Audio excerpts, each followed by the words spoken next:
Vessel, तो अगर water soluble है तो ब्लड वेसल और फैट सॉल्युबल है तो ये पक्का।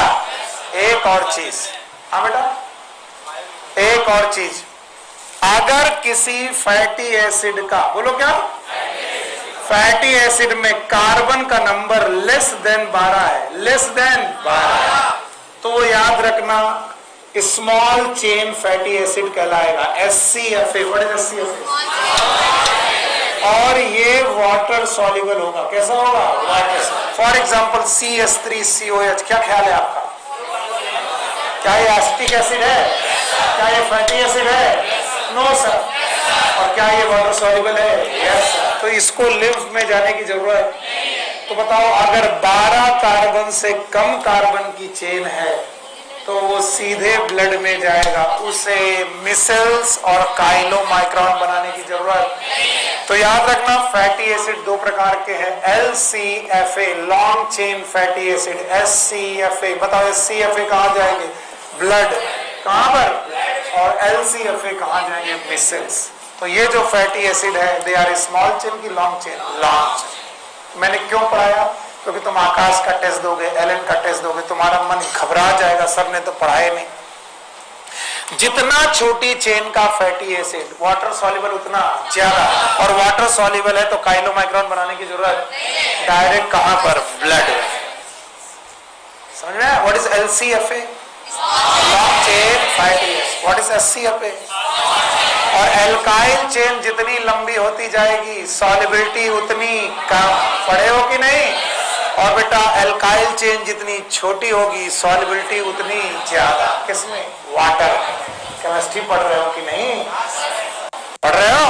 तो केमिस्ट्री में पढ़ाया नहीं क्या? एल्काइल चेन जितनी बड़ी सॉल्युबिलिटी उतनी ज्यादा। तो अगर लॉन्ग चेन फैटी एसिड है तो बताओ वो ब्लड में सॉल्युबल होगा कि lacteals? Lacteals. So this was the absorption mechanism. पर अगर तुम भूले नहीं हो कि एब्जॉर्प्शन कितनी जगह हो जाएगा तो काम बन जाएगा। कितनी जगह? पहला बक्कल चैम्बर। आपकी बुक में माउथ लिखा है, माउथ लिखा है, तो आप माउथ एंड बक्कल चैम्बर पूरी हेडिंग बना लें। Buccal chamber. दूसरा स्टमक, स्टमक। तीसरा स्मॉल इंटेस्टाइन, इंटेस्टाइन। और चौथा लार्ज इंटेस्टाइन।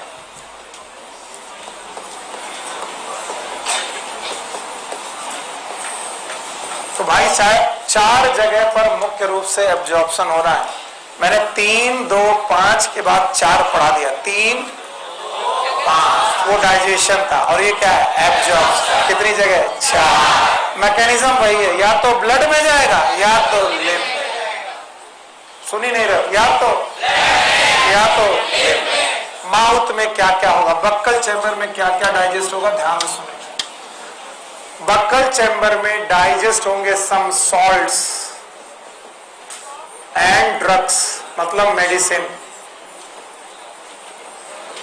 याद रखना बक्कल चैम्बर में डाइजेस्ट नहीं, एब्जॉर्प्शन के लिए वी हैव द म्यूकोसा। बोलो क्या? And sublingual surface. सबलिंगुअल, टंग के नीचे। जब आप डॉक्टर बनोगे तब आपको बताई जाएगी कुछ दवाइयां इंजेक्शन से नहीं दी जाती और ना इंटेस्टाइन के थ्रू दी जाती, टंग के नीचे रख पाई जाती है। इनमें से हार्ट अटैक की एक ड्रग है नाइट्रेट्स। नाइट्रेट्स नाम की ड्रग्स हैं जो हार्ट अटैक के समय दी जाती हैं, इंजेक्शन से, खाने के लिए कि सबलिंगुअल? तो सबलिंगुअल इनका एब्जॉर्प्शन मैक्सिमम, क्योंकि ब्लड कैपिलरीज वहां पर खुली हुई हैं और उसी के थ्रू वो निकल जाती है। तो मुंह से एब्जॉर्प्शन 2 चीजों का मुख्य रूप से, some salt, not all salt, some salt and drugs. Stomach 4 चीजें, water, some salts, sugar and alcohol. याद रखना यहां पर सम ड्रग्स भी रख सकते हैं, कुछ दवाइयां भी। तो अल्कोहल पीने वालों आपको किस कैंसर होने के चांसेस सबसे ज्यादा है? स्टमक। इसीलिए जो दारू पीते हैं, शराब पीते हैं, उनको सबसे ज्यादा कैंसर कौन सा हो सकता है? स्टमक। क्योंकि अल्कोहल का एब्जॉर्प्शन स्टमक के थ्रू ही है। तो याद रखना क्या क्या, water, salt, sugar, alcohol, some drugs. And now my student, small intestine is a seat of absorption as well.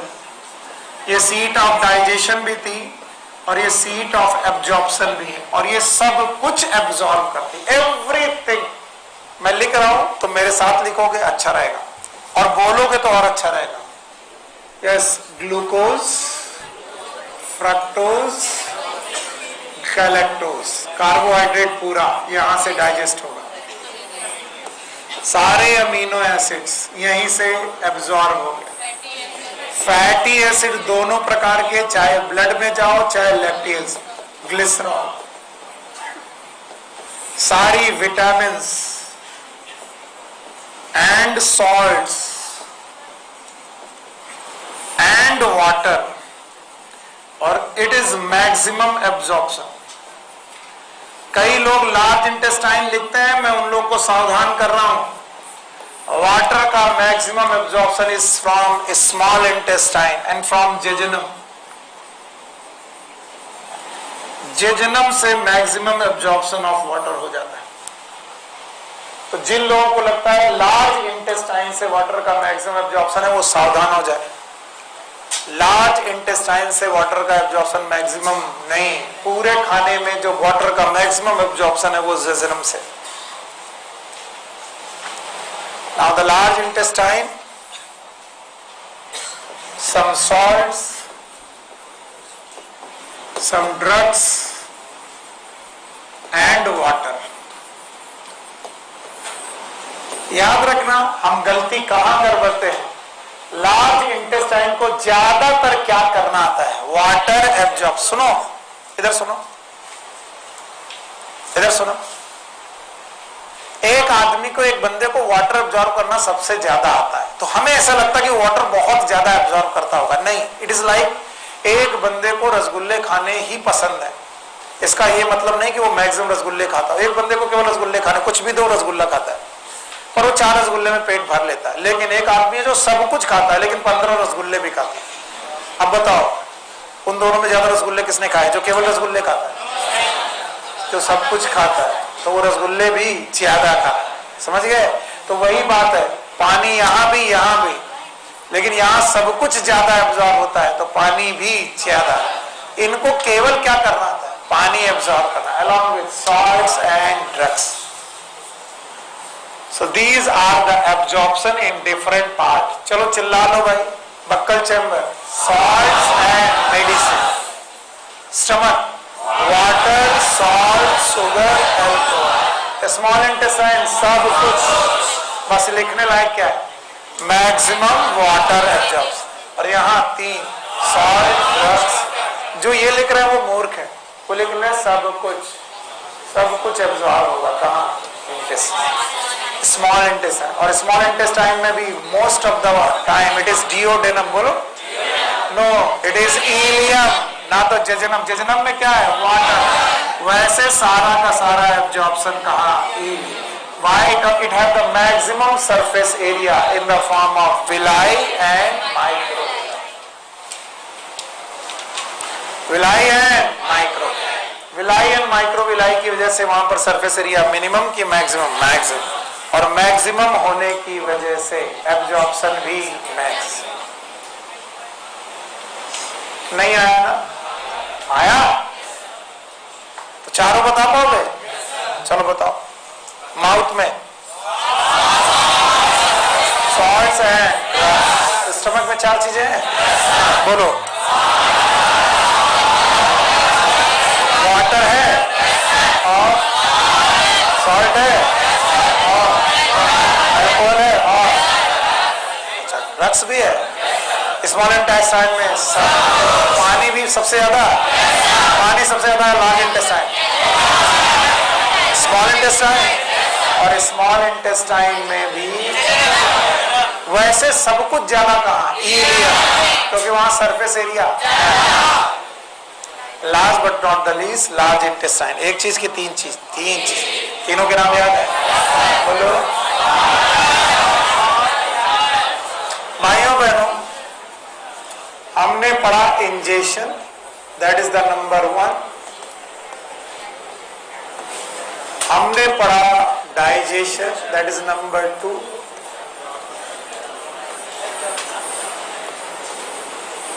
हमने पढ़ा एब्जॉर्प्शन। एब्जॉर्प्शन करने के बाद जो कुछ तुमने खाया है वो या तो पहुंच गया है ब्लड में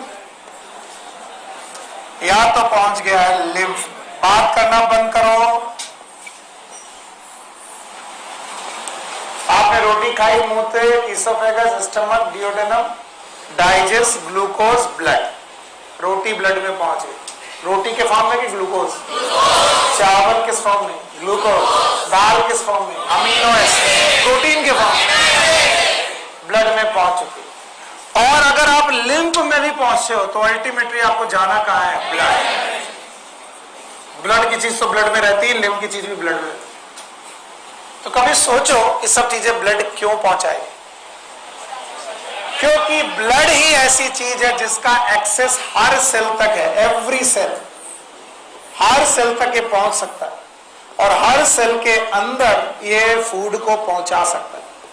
तो वो जो डाइजेस्टेड और एब्जॉर्ब्ड फूड है ब्लड के द्वारा टिश्यूज में पहुंचा और टिश्यूज से वो सेल के अंदर पहुंचा। किसके अंदर पहुंचा? सेल के अंदर। It is known as assimilation. फिर से बोलो।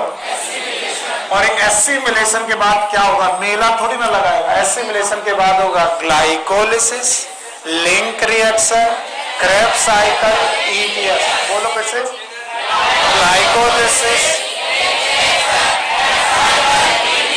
और क्या बनाएगा? एटीपी। तो बताओ, ATP is energy. ATP is. तो आपने जो कुछ खाया उसको पचाया, उसको एब्जॉर्ब करके ब्लड में भेजा और ब्लड से उसको भेजा सेल के अंदर। This is known as assimilation. तो बताओ, एसिमिलेशन इंटेस्टाइन में होगा कि टिश्यू में? टिश्यू में।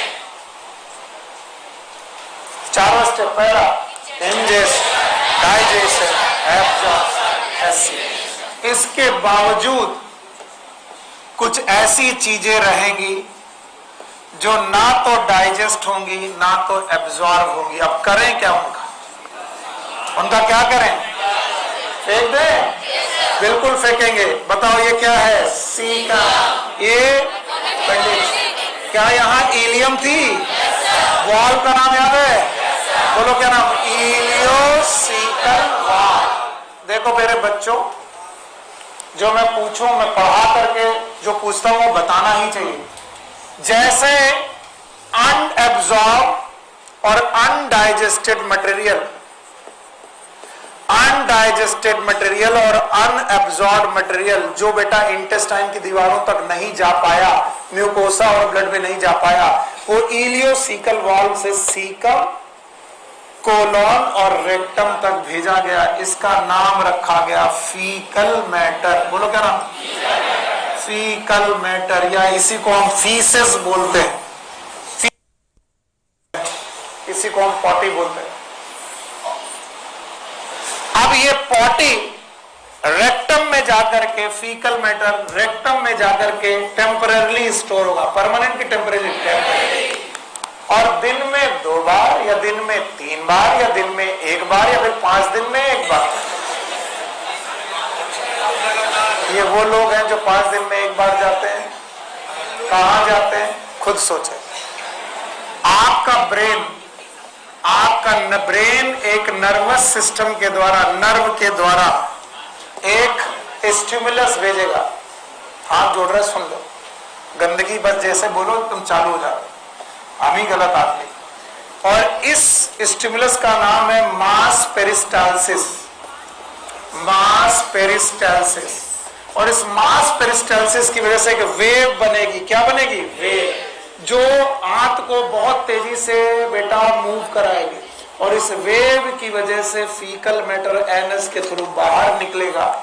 प्रोसेस का नाम है डिफिकेशन। बोलो क्या नाम? Defecation. And this defecation is also known as egestion. फिर से बोलो। स्टेप नंबर 5वां, चिल्लाओ। पहला ingestion, digestion, absorption, assimilation, egestion. Digestion किसका होगा? जो डाइजेस्टेड है। कहां पर रुका है? रेक्टम। और रेक्टम से कैसे मूवमेंट होंगे? मास। और ये मास मूवमेंट आपके सर्केडियन रिदम पे डिपेंड करते हैं। Circadian rhythm is that rhythm which is 24 hour biological cycle.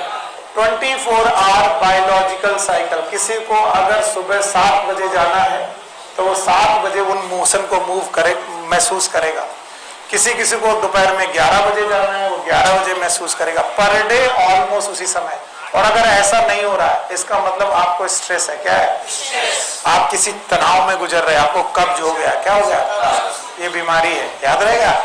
तो याद रखना, it is also known as constipation. Otherwise एक नॉर्मल हेल्दी इंडिविजुअल को दिन में 2 बार, कितनी बार? नहीं, 2 बार। दिन में 2 बार पेरिस्टाल्टिक मूवमेंट होते हैं। ये और बात है कि तुम दबा ले जाते हो। अब जो साइंस बोलेगी वही तो पढ़ाएंगे। इसलिए गांव में जाओ, लोग आपको दिखाएंगे। गांव के लोग सुबह और दोनों टाइम डिफिकेशन करते हैं। अब तुम यहाँ शहरी आदमी हो, तुम शाम को भी भर लेते हो, ऐसे मत किया करो।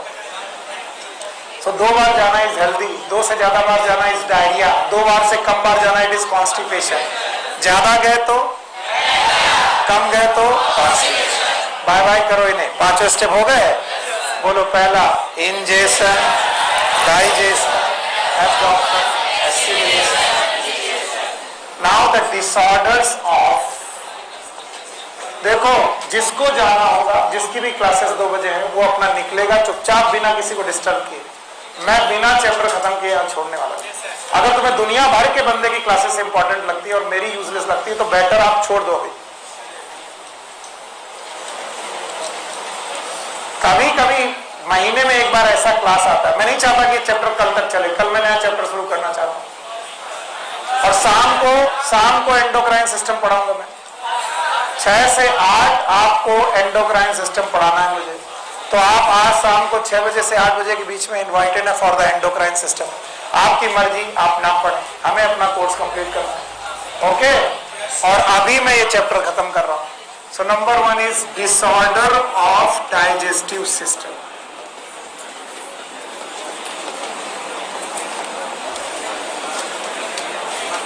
और अभी टाइम भी नहीं हुआ और फिर भी यस सर, छोड़ दो सर, ये कर दो सर। आप ध्यान सुनो। एक बीमारी है जॉन्डिस। इसी को हिंदी में बोलते हैं पीलिया। डॉक्टरों के बीच में ये हेपेटाइटिस के नाम से प्रचलित है। हेपेटाइटिस ये अगर वायरस से है तो हेपेटाइटिस, और किसी कारण से है तो नॉर्मल जॉन्डिस, पीलिया। पीलिया के बहुत कारण होते हैं। 1 इज द हेपेटाइटिस। हेपेटाइटिस भी उनमें से एक कारण है। हेपेटाइटिस ही जॉन्डिस है ऐसा मैंने नहीं कहा। पीलिया एक लक्षण है, एक सिम्टम है जो हेपेटाइटिस में आता है। ओके, क्या होता है पहले नॉर्मल चीज समझो। हमने देखा था कि लीवर के 2 लोब हैं, याद है? एक बेटा लेफ्ट और एक राइट। फॉल्सिफॉर्म लिगामेंट है। Okay, please. It is right hepatic artery, left hepatic artery, common hepatic artery, cystic artery, gall bladder, common bile duct, hepatopancreatic duct and duodenum. मेरी बात जो मैं पूछूं बताओगे? बिल्कुल बताना चाहिए आपको। बाइल याद आया आपको? कहां पर बनता है? लीवर। कहां स्टोर होता है? कहां सिक्रीट होता है? पर मैंने कभी नहीं बताया कि कैसे बनता है। आज सुनो कैसे बनता है। बोलता है कि आरबीसीज जो होती हैं, रेड ब्लड सेल्स, इनका अपना एक नेचुरल लाइफ स्पैन होता है 120 दिन। 120 दिन बाद ये आरबीसी मर जाती है। मरने के बाद इनका हीमोग्लोबिन नाम का पिगमेंट रिलीज होता है। ये हीमोग्लोबिन पिगमेंट ब्लड से होता हुआ, किससे? ब्लड से होता हुआ लिवर में पहुंचा। कहां पर? और लिवर में पहुंचने के बाद यहां बाइल पिगमेंट बनाता है। मैंने सॉल्ट बोला कि पिगमेंट? पिगमेंट। और ये बाइल पिगमेंट जो होते हैं इनके नाम है बिलीरुबिन, बिलीरुबिन एंड बिलीवर्डिन।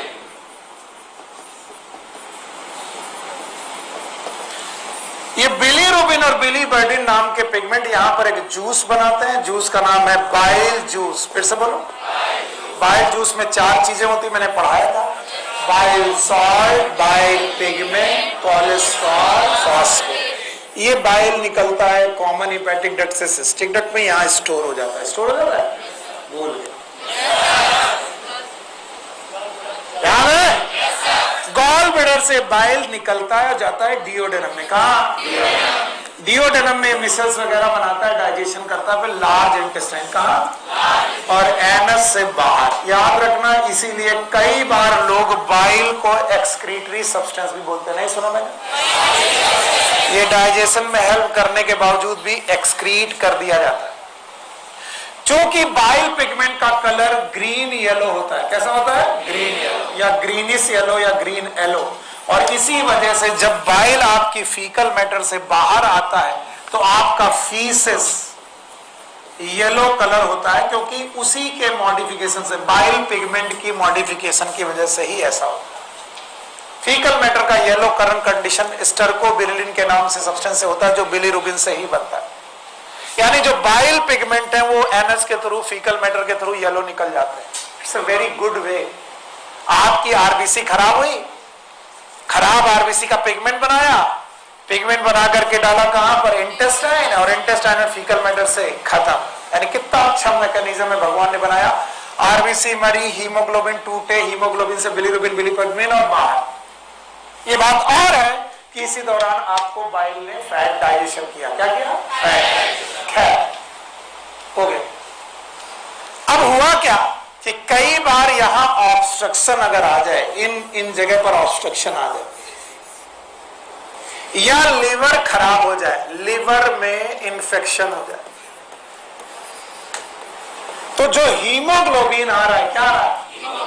वो बिलीरुबिन और बिलीवर्डिन को ब्लड में बढ़ा देता है। क्यों बढ़ा देता है? क्योंकि डक्ट में नहीं जा पाता। किसमें? क्या इंपोर्टेंट ट्रायल याद है? थको मत, सुनो और बताओ, क्या बिलीरुबिन बिलीवर्डिन बन रहा है या फिर एबनॉर्मली बन रहा है? और एबनॉर्मली बनने की बजाय ये बजाय डक्ट में जाने के कहा जाता है? ब्लड। तो बताओ, ब्लड में बिलीरुबिन बिलीवर्डिन घट गया कि बढ़ गया? जबकि इसे जाना कहाँ चाहिए था? इंटेस्टाइन। पहुंच कहाँ गया? ब्लड में बिलीरुबिन बिलीवर्डिन घटा कि बढ़ गया? और अगर ब्लड में बिलीरुबिन बढ़ गया तो ये म्यूकोसा में छोड़ा गया। किसमें? आई में छोड़ा गया। कहां पर? नेल में छोड़ा गया। कहां पर? तो आपकी नेल, आई, म्यूकोसा, इसके अलावा स्किन में। कहां पर? स्किन में ये पिगमेंट जाकर डिपॉजिट होने लगे। वो पिगमेंट जो पॉटी से निकल जाने चाहिए थे, वो पिगमेंट बिलीरुबिन बिलीवर्डिन, वो पिगमेंट जो बेटा इंटेस्टाइन से निकल जाने चाहिए थे, लीवर खराब होने से वो इंटेस्टाइन की बजाय कहां चले गए? ब्लड। और ब्लड से होते हुए म्यूकोसा, आई, नेल, स्किन। अब बताओ, म्यूकोसा येलो हो जाएगी, स्किन येलो हो जाएगी, आंखें पीली पड़ जाएगी, नेल पीली पड़ जाएंगे। इसी का नाम पीलिया। तो लोग बोलते हैं पीलिया आंखों की बीमारी है। हट, पीलिया बीमारी है लीवर। लीवर सही होता तो आंखें पीली। So jaundice is the disease of liver। और क्यों हुआ? पता नहीं सकता। याद रहेगा? क्या याद रहेगा? ये जो बाइल पिगमेंट है, इनका एबनॉर्मल एक्सक्रीशन हो रहा है। अगर एक्सक्रीशन नहीं हो और नहीं हो रहा तो ये कहां बढ़ जा रहा है? ब्लड में। ब्लड में बढ़ रहा है तो कहां डिपॉजिट हो रहा है? म्यूकोसा, आई, नेल। तो बताओ, ये सब पीला पड़ रहा है, और पीला पड़ रहा है तो बीमारी का नाम पीलिया। तो बताओ, jaundice is the disease of. रट्टा मारना चाहो तो मारो, और कॉन्सेप्ट सुनना चाहो तो मेरी क्लासेस को ध्यान से सुनो। और सर हमारी तो सर क्लास खत्म होने वाली, मैं छोड़ूंगा नहीं।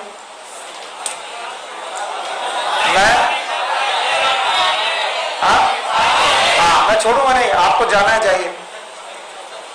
डिसऑर्डर, पहला डिसऑर्डर जॉन्डिस, बता पाओगे?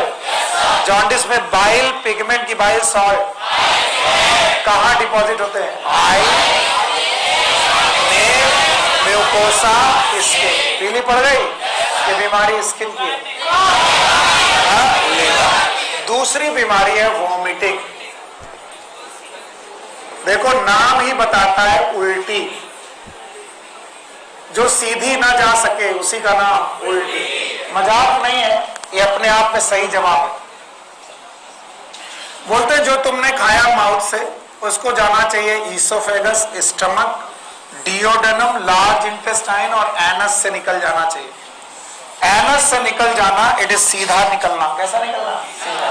And that is due to peristalsis. बोलो क्या? पेरिस्टाल्सिस। अगर आपकी नॉर्मल पेरिस्टाल्सिस हो रही है तो जो आपने खाया वो सीधा निकल जाएगा। कभी कभी जो सीधा ना जा सके वो उल्टा निकलता है। तो कुछ लोग सोचते छी पॉटी निकलती है, ना ना ना। These are the substances जो इलियोसिकल वॉल से बाहर नहीं है। इलियोसिकल वॉल एक वन वे वॉल है और पॉटी शब्द कहां से शुरू होता है? इस वॉल के बाहर। इसका मतलब पॉटी तो नहीं आ सकती बाहर। तो क्या आ सकता है? स्टमक और डियोडेनम का कंटेंट। स्टमक और डियोडेनम का कंटेंट कभी कभी बाहर निकल आता है और इसका कारण होता है उल्टी paralysis, that is known as reverse peristalsis. और सुनो, रिवर्स पेरिस्टाल्सिस के कारण सुनो, अत्यधिक गैस का बन जाना, पेट में गैस का बनना, पेट में इंफेक्शन होना। किसी दिन आपने कहा गोलगप्पे वाले भैया आज खट्टा कम लग रहा है, तो गोलगप्पे भैया ने कहा कि चल रुको बहन जी, फिर पानी को खोल के दिया और बोला बहन जी, आप बोले आप प्रॉपर खट्टा है। तो भैया ने बहुत सारे बैक्टीरिया पहले पानी में मिलाए और वो पानी से आपके पेट में गए। इन बैक्टीरिया ने आपको क्या किया? इन्फेक्शन। फिर से बोलो। और इन्फेक्शन से बनी गैसेस क्या बनी? और क्योंकि infection is by bacteria, bacteria का फर्मेंटेशन, फर्मेंटेशन से क्या बनी? गैस। और इन गैस ने मारा धक्का, धक्का मारा तो उल्टी। सीधा की उल्टा? हाँ जी, थैंक यू वेरी मच कि आपने कुछ पूछा। क्या बेटा?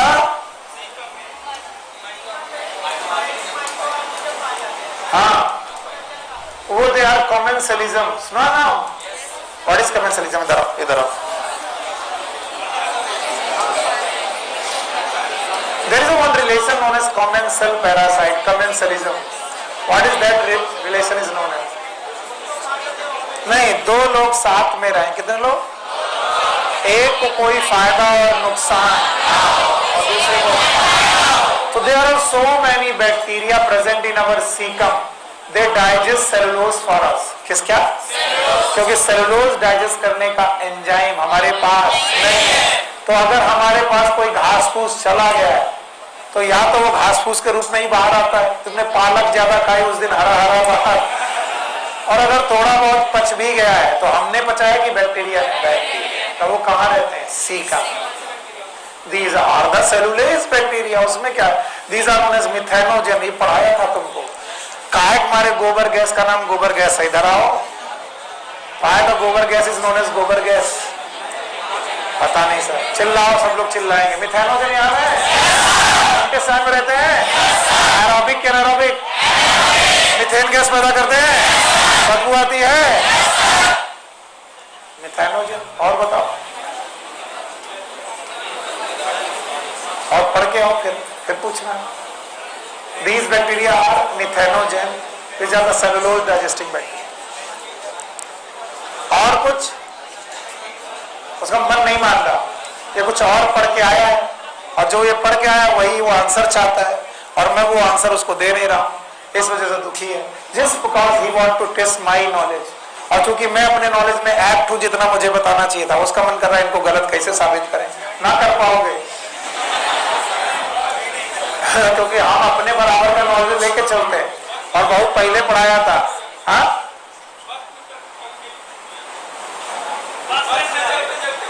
अरे उसका कारण नर्वस सिस्टम है और नर्वस सिस्टम इधर आओ। 3 ईयर आते जाओ, एक्सटर्नल, मिडिल, इंटरनल। उसमें मेम्ब्रेनस लैबिरिंथ, बोलो क्या? मेम्ब्रेनस लेब्रिन्स में कैल्शियम कार्बोनेट, ओटोलिथ, बोलो ओटोलिथ। ओटोलिथ का 3 डायमेंशनल सेमी सर्कुलर कैनाल, बोलो। तो फिर क्यों पूछ रहे हो? अभी तक पढ़े ही नहीं। तो कान में ओटोलिथ की 3 डायमेंशनल पोजीशन, सुनो सुनो सुनो, 3 डायमेंशनल पोजीशन बिगड़ने की वजह से सेरिब्रम को लगता है कि बॉडी इधर उधर मूव कर रही, और जिस सिकनेस का नाम है मोशन सिकनेस, बोलो मोशन सिकनेस, फिर से बोलो मोशन सिकनेस। तो जब भी आपकी बॉडी थोड़ी बहुत मोशन करेगी, आपकी नर्व गड़बड़ होगी और आपको उल्टी फील होगी, that is known as motion sickness. इसका डाइजेशन से कोई लेना देना नहीं। And like the motion sickness there is a morning sickness. नाम सुनो, मॉर्निंग सिकनेस। गर्भवती महिलाओं को सुबह सुबह जो उल्टियां होती हैं, this is known as morning sickness. इसका भी डाइजेशन से कोई लेना देना नहीं। तो ऐसी बहुत सारी सिकनेस है जो आपकी जिंदगी में आएंगी जब आप एमबीबीएस करेंगे। तो हमें बख्श दे, जब हम नर्वस सिस्टम पढ़ाएंगे भाई साहब, यही 5.5 साल यही पढ़ा है, इसी को पढ़ाने में सबसे ज्यादा इंटरेस्ट आता है। एमबीबीएस करते वक्त यही पढ़ा है। इनको पढ़ने के लिए, हमको पढ़ाने के लिए पढ़ने की जरूरत नहीं है। तुम पूछते जाओगे, हम बताते जाएंगे। So you need not to check my knowledge please. छोड़ दो। अगर क्यूरियोसिटी है तो इट्स गुड। उसकी क्यूरियोसिटी थी, बिल्कुल सही क्यूरियोसिटी है। उसने कहा कि सर जब हम गाड़ी में बैठते हैं उल्टी आती है, काहे? तो गाड़ी हिलती है, और मोशन सिकनेस की वजह से हमारे इंटरनल ईयर के ओटोलिथ, सुने हो? अब नाम ही नहीं सुना तो हम क्या करें? वो आपको 3 डायमेंशनल डिस्टरबेंस पैदा करते। मैं पढ़ाऊंगा, थोड़ी देर रुको। तो फिलहाल मैंने क्या पढ़ाया, वो मीटिंग, उसके पहले अब क्या, डायरिया। तो जहां पर मिले रिया, मतलब उसका बह जाना। जहां तुम्हें शब्द मिले रिया, मतलब ये बह गया। राइनोरिया, आपका बहना, बहना नहीं बहन।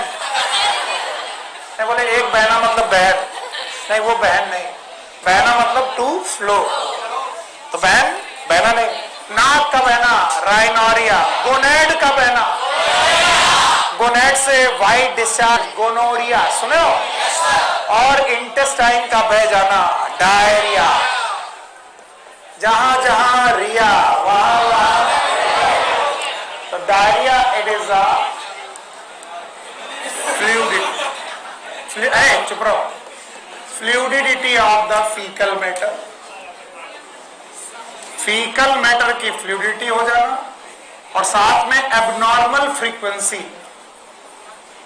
अब कोई पूछे फ्रीक्वेंसी क्या होता है, तो वो जानता है पर यूनिट टाइम में कोई भी प्रोसेस कितनी बार हो रहा, that is known as frequency.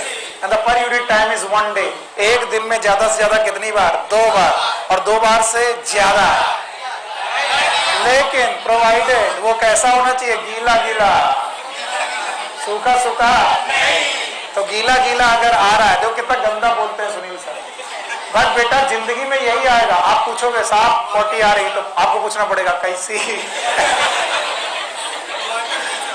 तो बोलेगा सर वाटरी डायरिया है, और इस डायरिया के लिए आपको जोर लगाने की जरूरत नहीं, सब अचानक बह जाता है। कितना गंदा बोल रहा हूं, क्या ये आपने फील किया है? Do you like it? Yes. नहीं, इसको कोई लाइक नहीं करता। जब भी ये होता है आपकी हालत ऐसे हो जाती जैसे आपको 10-15 दिन से दबा दबा के मारा गया है। हाँ,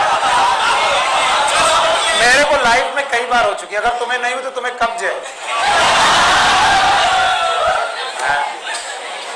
बदतमीज कहीं। यहाँ कौन सी? झंडू बाम। तुम्हारी डिग्री हम हर लेंगे, लगाने की चीज खिला रहा है। हमारे यहाँ पर एक्चुअली ये हुआ, एक बार ऐसा हुआ, किसी ने किसी को आयोडेक्स दिया। वो गांव का इतना बंदा आदमी था, उसने कहा सारी दवाइयां सुबह दोपहर 3 बार खानी है, और उसको बैक एक भी थी तो आयोडेक्स भी लिख दिया। अब उसने कभी आयोडेक्स नहीं देखा था, इतना दूरस्थ गांव का था। तो उसने कहा कि साहब ये खाने में बड़ी दिक्कत होती है। ये बताओ रोटी में लगा खाया करें। तो डॉक्टर साहब ने कहा ये तुमने खाना नहीं क्या? बोले हाँ, आप इनको कहा था सुबह दोपहर शाम। तो हर चीज खाने की। हे राजन, जिसे तुम बाम कह रहे हो वो खाने के लिए नहीं। तो हे राजन, अगर तुमने बाम खाया तो डायरिया घटेगा कि बढ़ जाएगा? तो हे राजन, आपकी बुद्धि सठिया चुकी है। भाइयों देखो, आप मजाक कर रहे हो, आपका टाइम वेस्ट हो रहा है। फ्लूइडिटी ऑफ फीकल मैटर बढ़ जाएगा, एबनॉर्मल फ्रीक्वेंसी बढ़ जाएगी। फ्रीक्वेंसी घटेगी कि बढ़ जाएगी? बढ़ जाएगी। और आपको अगर ऐसा हो रहा है तो आपको डायरिया हो रहा है। Now the constipation. Constipation diarrhoea का एकदम उल्टा है। इसको हिंदी में बोलते हैं कब्ज। कब्जा नहीं, बोले घर में कब्जा कर लिया, कॉन्स्टिपेशन कर लिया। ओके, इट्स कब्ज। व्हाट इज कब्ज? इंटेस्टाइन में, लार्ज इंटेस्टाइन में जहां रेक्टम है, कहां पर बेटा? रेक्टम में पॉटी रुक जाए और स्टोर रहे, एबनॉर्मल टाइम तक रहे। एबनॉर्मल। अभी सुनो, मैं कोलॉन में क्यों रोक रहा हूं, सुको चुपचाप। पहले पूरा पढ़ा दिया करो, फिर बता रहे। रेक्टम में रुकने का कारण क्या है कि आपकी सर्केडियन रिदम खराब हुई। तो सर्केडियन रिदम खराब होने के कारण आपका स्ट्रेस हो सकता है। आपने 2-3 दिन खाना नहीं खाया और आपको मोशन नहीं हुए। जब मोशन नहीं हुए तो आपकी रेक्टम में पड़ी हुई जो बेटा फीकल मैटर है वो रेक्टम में पड़ी रही। और रेक्टम की खास बात है उसकी इंटेस्टाइन वाटर बहुत एब्जॉर्ब करती है। तो उसने सारा वाटर, जो पॉटी था, पॉटी का सारा वाटर एब्जॉर्ब कर दिया। And the potty become the thick like solid, like you know, it become like the hard stone. Stony solid हो गई and that is known as faecolith. अब उस क्वेश्चन का जवाब जिसने पूछा, जब ये फीकोलिथ हो गई तो यहां पर जो पॉटी है वो रेक्टम के पास रुकी हुई। अब नया फीकल मैटर जो बन रहा वो रेक्टम में रुकेगा कि कोलॉन में? अब जब कोलॉन में रुकने लगा, ये रुकना नॉर्मल है कि एबनॉर्मल? रेक्टम में रुकना नॉर्मल। क्यों रेक्टम के वाला निकल नहीं पाया? क्योंकि वो फीकोलिथ हो गया, एकदम हार्ड स्टोनी हो गया। और इस हार्ड स्टोनी को बाहर निकाल पाना इट्स इम्पॉसिबल। कई बार इतना ज्यादा हो जाता है कि हमें इनेमा लगाना पड़ता है। क्या इनेमा? हम एनएस के थ्रू जेली डालते हैं और इसे लिक्विफाई करते हैं। यह है कब्ज। क्योंकि रेक्टम में रुकना इज नॉर्मल, और रेक्टम अगर ब्लॉक है तो बाकी फीकल मैटर कहां रुकेगा? हाँ, कोलॉन। और बेटा कोलॉन में रुकेगा तो कोलॉन में रुकना it is known as constipation. अब क्या करें? या तो हम यहां सॉल्ट डालें, सॉल्ट डालने से यहां की ऑस्मोलैरिटी बढ़ जाएगी, पानी बाहर निकलेगा, ये लिक्विफाई होगा, बाहर आएगा। या फिर हम जेली लगाएं, that is known as enema. बोलो क्या? और कई बार ऐसा होता है इनेमा निकाल के लगा करके हम लोग ये पूरा पॉटी बाहर निकालते हैं, that is known as constipation. और कॉन्स्टिपेशन की खास बात है, अगर सब कुछ रुक गया तो बहुत गैस बनेगी, और गैस बनने की वजह से आपको कोलिक पेन होंगे, कोलॉन में बहुत पेन होगा, और साथ में वॉमिटिंग भी होगी। क्या होगी? तो ये नॉर्मल चीज नहीं है, बहुत मुश्किल में डाल सकती है आप। इसलिए रोज का रोज सुबह शाम फ्रेश होते रहिए, पता नहीं किस दिन आपको क्या हो जाए। कब्ज हटा दें। चलो, इसके बाद आखिरी बचता है इनडाइजेशन। नाम में ही है अपच। Indigestion is also known as अपच। खाने ना पचने का कारण क्या हो सकता है? एबनॉर्मल सिक्रीशन ऑफ एंजाइम,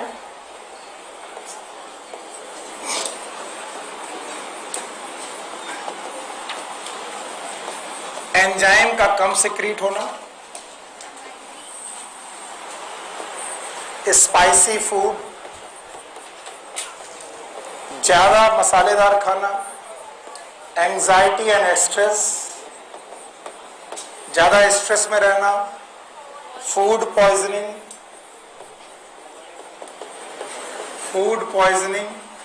और कुछ ओवर ईटिंग, ज्यादा खाओगे तब भी ओवर ईटिंग।